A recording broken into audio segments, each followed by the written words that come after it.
Every step going back 100 years. Wow. Dave. Yeah. This is amazing. The names. I mean, there's just so many names.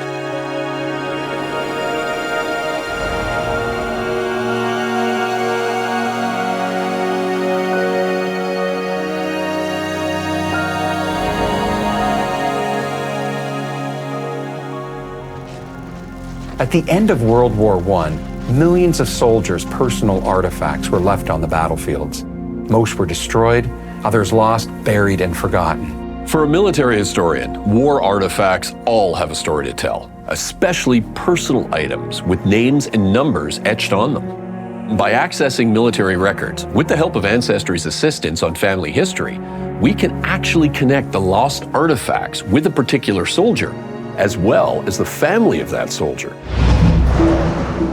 In our search for lost artifacts, we were honored to be given the opportunity to explore and investigate the iconic First World War battlefield, Vimy Ridge. The Battle of Vimy Ridge is considered Canada's greatest military victory. A ferocious battle fought over 4 days between April 9th and 12th, 1917.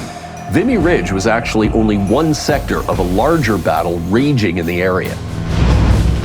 We have explored many First World War battlefields. Few still have the scars of war, quite like Vimy Ridge. That's the last German trench line. Wow. Right down there, you can see the distinct zigzag pattern of a German trench. Canadian troops reached the crest of the ridge on April 12th, which marked the end of the Battle of Vimy Ridge, a victory that came at a very steep price. The Canadian Memorial has 11,000 names on it. Where it's positioned, it really is the ultimate sign of victory for the Allies. Seeing Vimy from the air was unbelievable, but this was only the beginning of our journey. In our search for lost artifacts, we venture into a restricted off-limits area of Vimy Memorial Park. After spending time above Vimy Ridge, we're now going to explore below Vimy. Look at that. Holy. One of the least known aspects of World War I battles, including Vimy Ridge, is the underground war.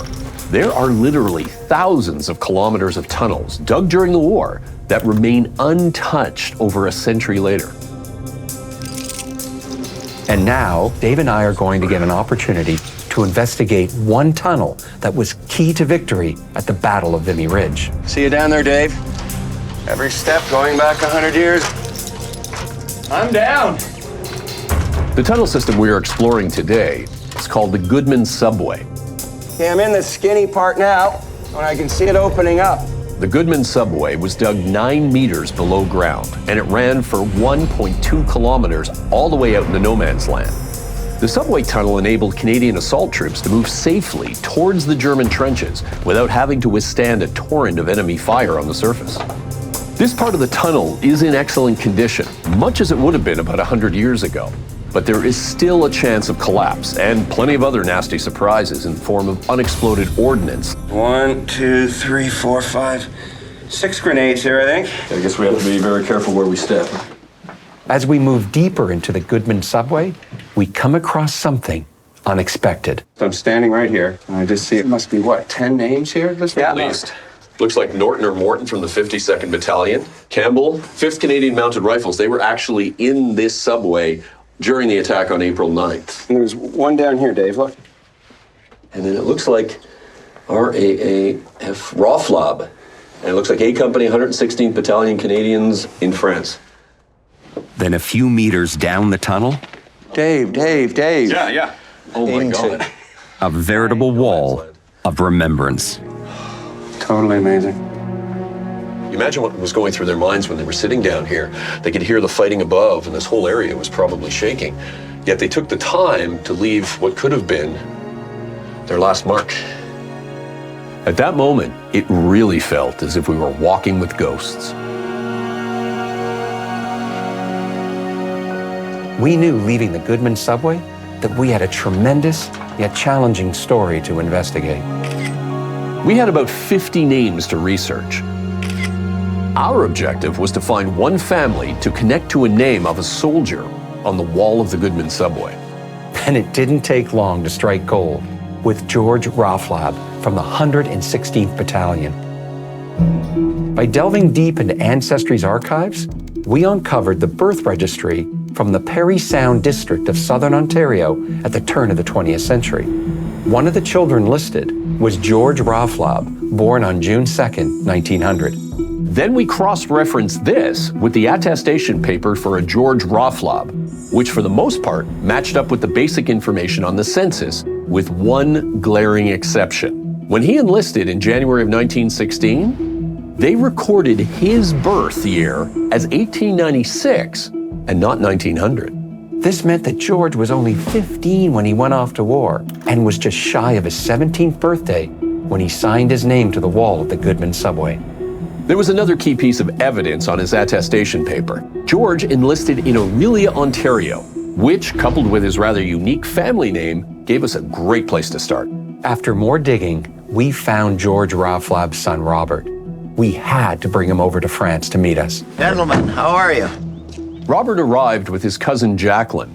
Well, thank you so much for coming to Vimy Ridge. Robert was quick to tell us that he didn't know much about his father's experiences during the war, and he had no clue that his father actually served at Vimy.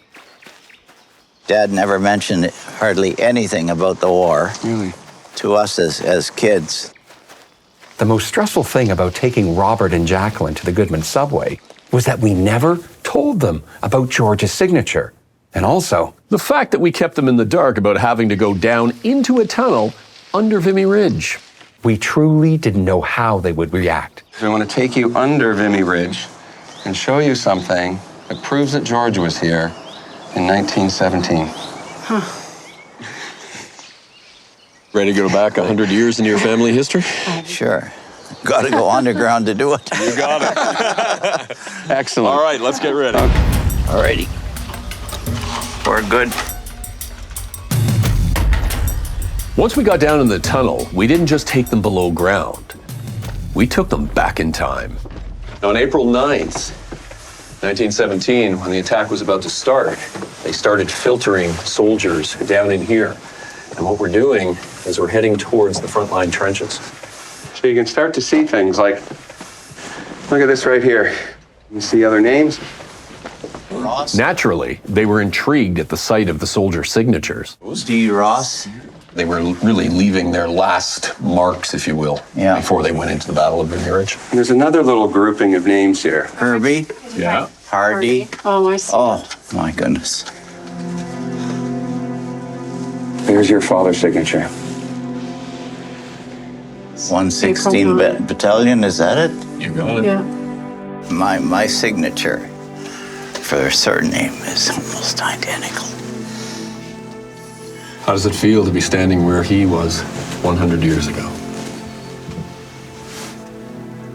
Privileged? It was truly an emotional moment for Robert, seeing his father's signature from a century ago. The thing is, of all the relatives, I'm the only one.